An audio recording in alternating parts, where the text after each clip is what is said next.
Has this happened to you? You try and you try, but you just can't get your model to work. It's so frustrating.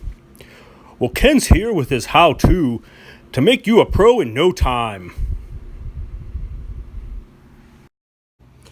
Hello, Ken Spriggs here with another episode of my how-to series.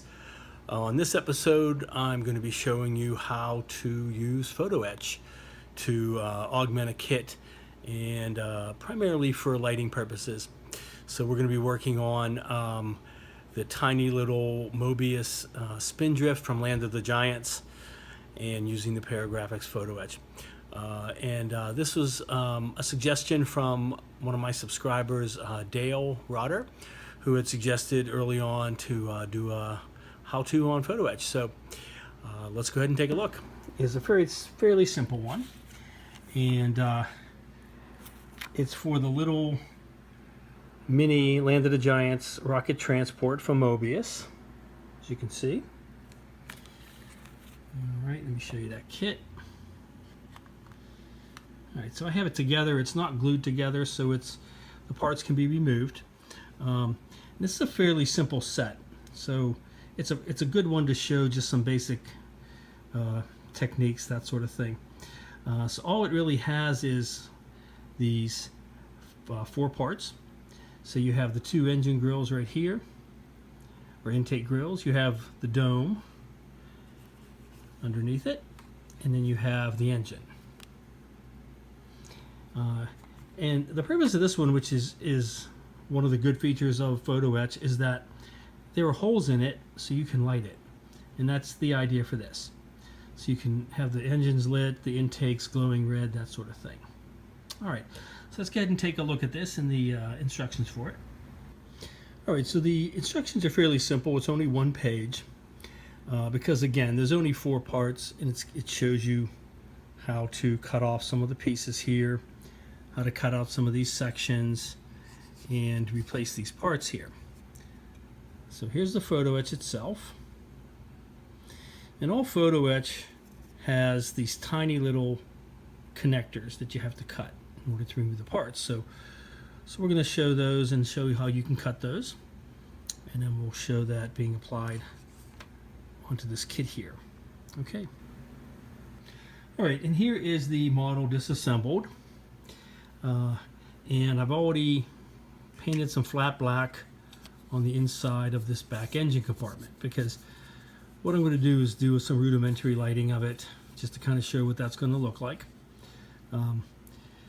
As far as the engine in the back and the 2 grills in the front. So this part has to be masked off so the light doesn't show through it. And then I'll fashion something that will seal up the front of this so nothing will leak out into the front of it either. So, because this doesn't really have an interior. It did come with a paper one, which I don't know where it is anymore. But the main parts I'm going to be working on primarily is this one right here, to replace these grills. And then the engine is completely replaced. So this engine part doesn't get used. You cut out this part instead. Now the other thing I'm going to do is this little raised portion in the center. I'm going to cut that out, sand it down so I can glue it on top of the photo-etch piece, because it's just flat. There's no detail in that center. And I like that detail, so. Okay, the only part I'm not going to use is that little part there under the bubble. And there's 2 reasons for that. One, I already glued the bubble in place, and I don't want to damage it. And secondly, I really like the part that came on the kit. So you can see I put some red underneath it, some clear red Tamiya, and then put some silver over top of it. So it looks pretty cool. And that part's not really accurate anyway. The bubble itself on the TV show is translucent, but it's not clear. You cannot see through it and see what detail would be there. It has kind of a reddish glow to it. So, okay. So let's go ahead and this part I don't need to work on at all. This part I can just cut pieces off. This one here is going to be the trickiest, because in order to light the photo-etch, you have to cut away the plastic behind it. So I need to cut out these sections here so that when the photo-etch is over top of it, there will be an opening for the light to come through from the back. All right, So let me fiddle with that a bit and see how I want to go about that to get that cut out, because this part's fairly thin and tricky. So, okay.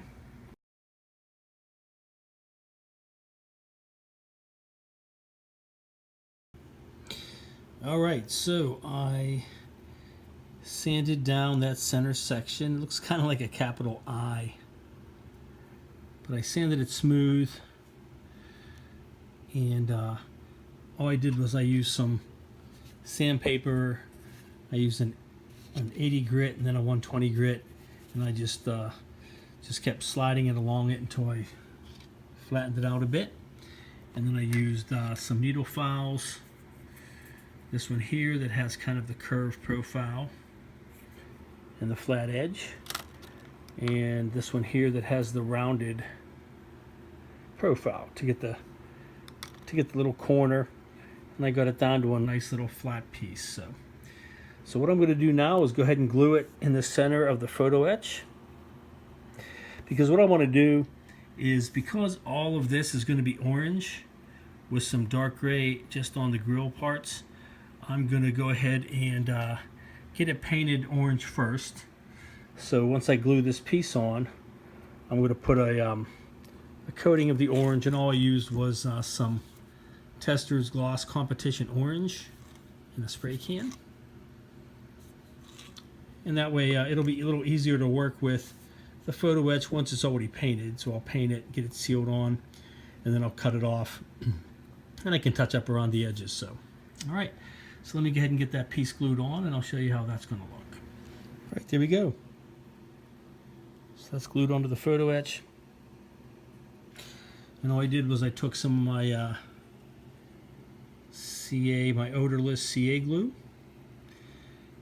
and I just put it on a piece of cardboard and use a toothpick just to dab it in the center, and then quickly put it on and positioned it the way I wanted it to be, because it dries pretty quickly. So, okay.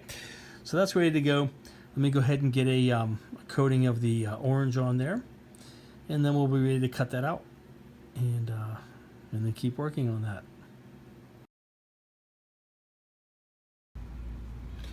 Right. So the orange paint, which is in enamel, has dried on the kit. So one more thing I want to do before I snip those out is I'm going to paint these grills a dark gray, much like I did on the kit. Just give them a little bit more detail, and again, it'll be easier to do that and get that all dry before I snip them out. And the enamel doesn't really need a sealant, but I'm going to use a Tamiya dark gray, which will. So once that dries, I'm going to put a overall Tester's flat coat on top of it to get it sealed. Let it dry before I snip those out. Okay. All right, so the paint has dried on the photo etch, so I'm ready to cut it out. I have the little grill portions painted with a dark gray, which you can't really see too well right now, but when I put some clear styrene behind it and scuff it up and it has the glow coming through it, you're going to be able to see the detail. And I put a flat coat on the whole thing to seal in the paints. I wouldn't normally seal in the enamel, which is pretty good on the metal, but I put some Tamiya on there, so I wanted to make sure it didn't come off the metal. So ready to go ahead and cut out those portions. So a tool that I highly recommend is a photo etch cutter or tin snips. The brand that I have is from Xuron. That's Xuron. It's a pretty good company. Very, very fine blades on it. Very, very tiny, thin edges or tips. So they're really good for getting into the very tiny detail. So really recommended. Some people use an X-Acto knife and they'll press it down onto a cutting board and just snip it, but the problem with that is that these are such tiny little connectors that you're going to press it and bend it and deform it, and I would rather use the snips because they cut it off cleanly, and plus you can use it to snip off the outer edges. So, all right, So we're going to go ahead and get that cut out as well. All right, so I tried to get a little bit closer to show you snipping out these little pieces. It's hard to get too close because of how small they are, but you'll kind of get the general idea. So there's a very thin little surrounding part to each of these pieces, and then they have a tiny little tag that connects it. So this top one has 1, 2, 3, 4, 5, 6. 3 on the top, 3 on the bottom. So what I want to do is take my snips. You want to cut on the outer part to the outer edge, so there's still a bit of it on to the piece, so you can snip it flush once it's done. So what I'm going to do is stick it in there, give it a little snip, and it's very easy to cut.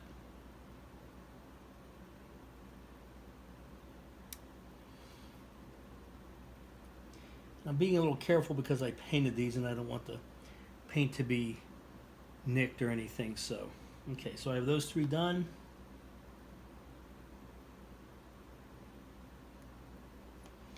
And it takes just the slightest pressure to cut those loose. There we go. So that piece is now loose. Okay. So what I have left is similar to like when you're cutting a sprue. You don't cut off the piece, you cut off a part of the sprue, so you can then work with the piece and cut it closer to it. So now what I can do is take these, just kind of line it up. And it takes, once again, the slightest pressure just to nip that off.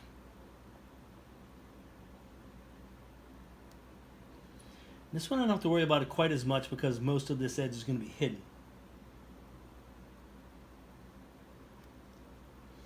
But most of them just barely closing those snips, it just snips it flush.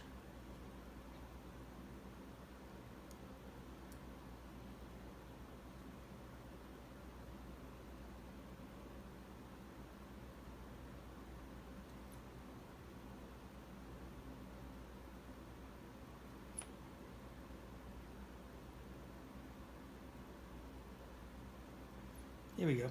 Okay, so it now has a smooth edge, and that part's ready to go. All right, and there's a close-up of that piece, so you can see a little better of the gray grill that I have painted. Once again, this is going to be lit from behind, so there's going to be some clear styrene behind it that's going to be light diffused, and there's going to be a red glow, but you're still going to see the definition of the little grill there. And that little piece of the kit that I glued in the middle, so it's going to fit into the part. The back is still metal. And the beauty of the metal is that it obscures light, of course, because it's metal. So there's no masking needed. It's going to be its own mask. So let me pop that in the kit real quick and show you how that's going to look. Okay, there we go. So I had to do a little bit of trimming around the edge because it just wasn't fitting in there very well and it was kind of bending it. I may have to do a little bit more adjustment, but there's generally how it's going to look. And once again, the grills are not as visible because you don't have a white background, but there you go, now you can see it. So once I get it glued, I'm going to put some styrene behind it and frost it. And it's going to be painted red, so it's going to glow red. All right, so I decided in order to have the red showing behind the grills, I'm going to use a paper that's called vellum. This one here is red vellum.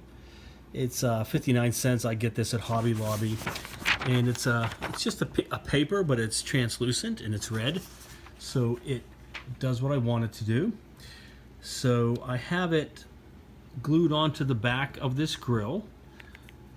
So it also gives some red between the grills as well, which is kind of cool when the lights aren't on.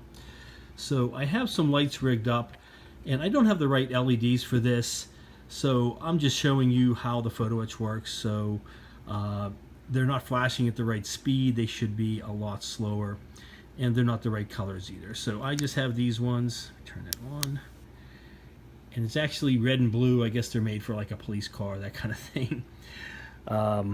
So let me go ahead and put that on there and show you what that's going to look like. All right, so there you go.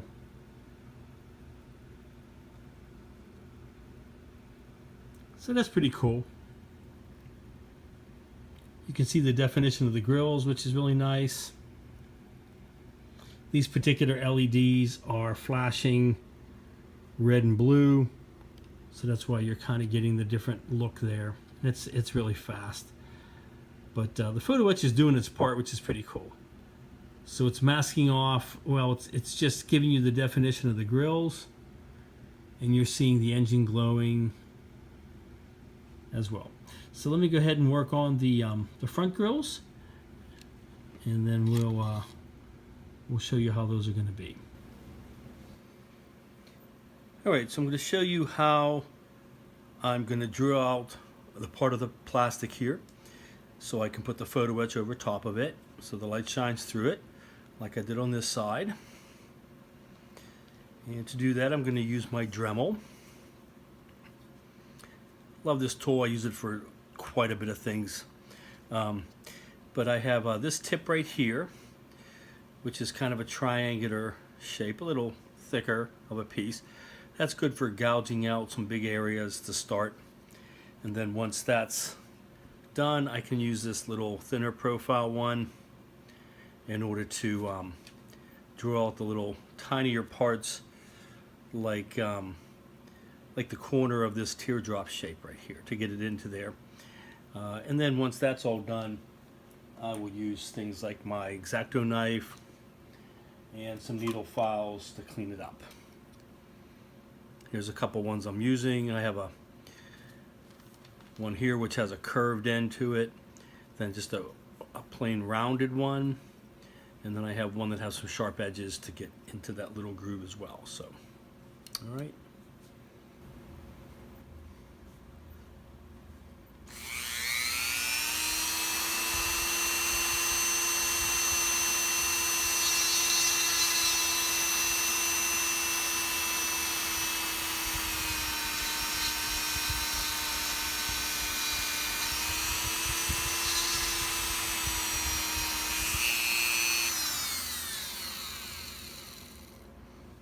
All right, so I just start with a big hole in the center so I can kind of get it begun.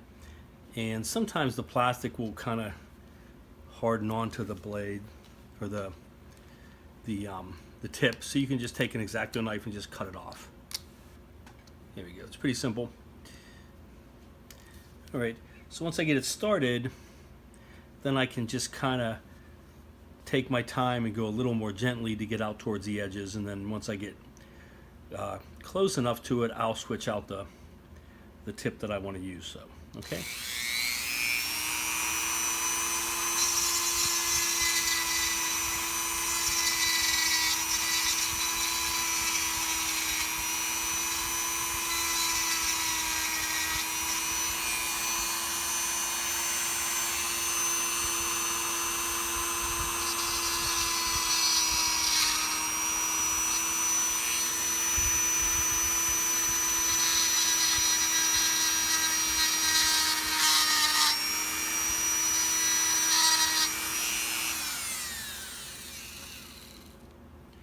All right, and then from time to time you want to kind of clean it up,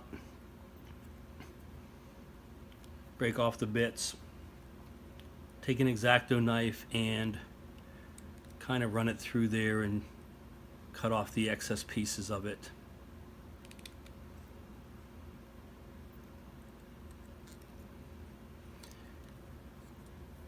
So you can get a better idea of what you're looking at and where it is. Okay. And what I'm using as my guide is just this part that I painted gray, because I know that's the part that's going to match up to the photo etch and shine through. So this is a good example of this. I have a design already in there. I know what I have to cut it to. So, okay. All right, so there we go. So that's fairly well cleaned out. It's rough, as you can see, but it's mostly the teardrop profile that I want. And I had to use the X-Acto knife to cut out some of the parts, like the very little corner tip of that. So what I'll do now is I have the different files, as I said. So I'll use like this one here to sand out the rounded part at the end here. I'll use the this semi-rounded profile to get most of the areas around the edges like this. Since it's curved, I don't want it to cut a groove into it. And then I'll use the this triangular one to kind of get into that little teardrop groove down at the end. So, okay, so let me just go ahead and finish that up, and then we'll glue on the or put on the red vellum and glue on the part and finish up this piece. Okay.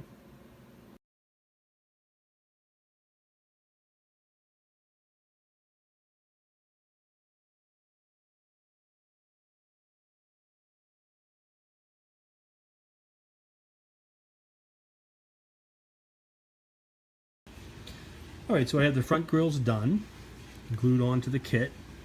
I took a piece of black poster board and I have it just put into there to block off some of that light coming through. And as I said, it's not perfect. I'm just showing how the photo-etch would work. There's the wire sticking out.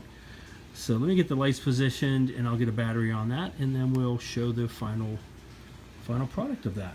Okay.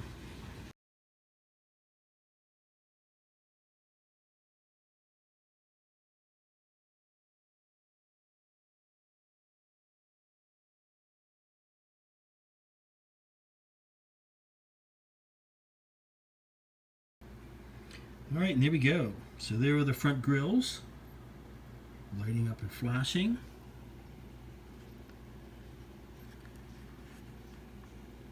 There's the back engine lights.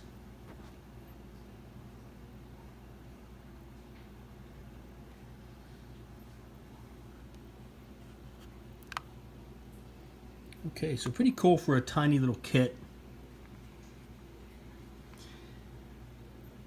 And if and when I do this permanently, I'll have some different lights in there, glowing or flashing very slowly, not quite as frantic.